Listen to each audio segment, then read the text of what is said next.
সবারই বাসির কাছে অনুরোধ থাকবে, আসুন কোন কাদা ছুটোছুটি নয়, সাধারণ মানুষকে চাই, নিরাপত্তা চাই। আপনাদের কাছে কোনো খাদ্য চাই না, আপনাদের কাছে তেমন কোনো কর্ম চাই না, তারা শান্তিতে ঘুমাতে চায়। স্বাধীনতার পরে স্বাধীন দেশে একটা নাগরিক স্বাধীনতা পরবর্তী সময়ে ঠিকভাবে ঘরে ঘুমাতে পারে নাই। স্বাধীনতার পরবর্তী সময়ে ডাকাত নেমে মানুষের ঘুমকে হারাম করে দিয়েছিল। আমরা সেই অবস্থা থেকে কিছুটা হলেও মুক্ত হয়েছি।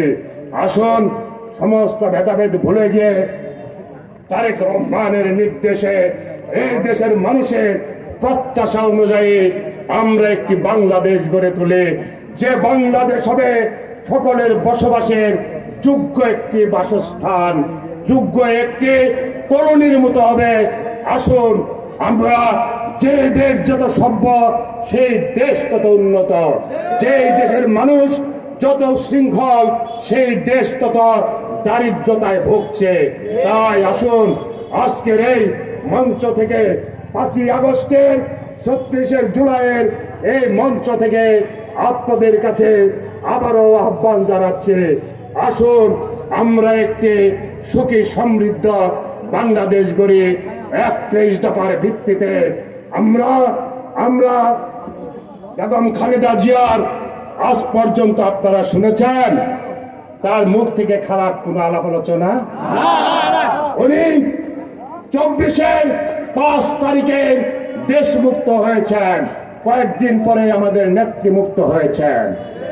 আজ পর্যন্ত একটি কথাও তিনি দেশের এবং অন্য কারো বিরুদ্ধে বলেন নাই।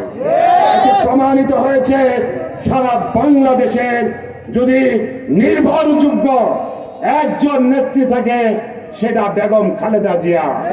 আন্তর্জাতিক সম্প্রদায় বলেছে বাংলাদেশের বিশিষ্টজন সহ সর্বস্তরের মানুষের তার প্রতি যে আস্থা, তার প্রতি যে বিশ্বাস, আগামী দিনে তারেক রহমানের যে স্বপ্ন, এটা মানুষ যেভাবে বাস্তবায়ন করতে চায়।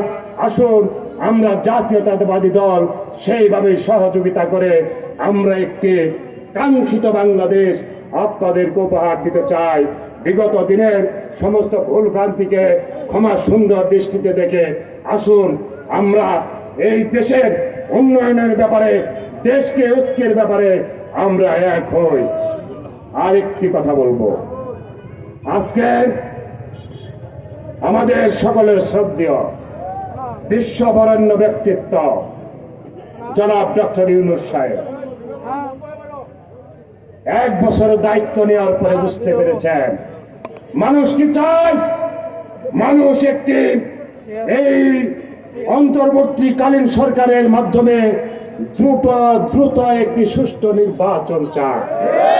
সেই নির্বাচন নিয়ে আপনাকে অনেকেই বিভ্রান্ত করার চেষ্টা করে, কিন্তু এই জাতি, এই দেশের মানুষ বিশ্বাস করে বিশ্ব বরেণ্য ব্যক্তিত্ব বাংলাদেশে যিনি আছেন ডক্টর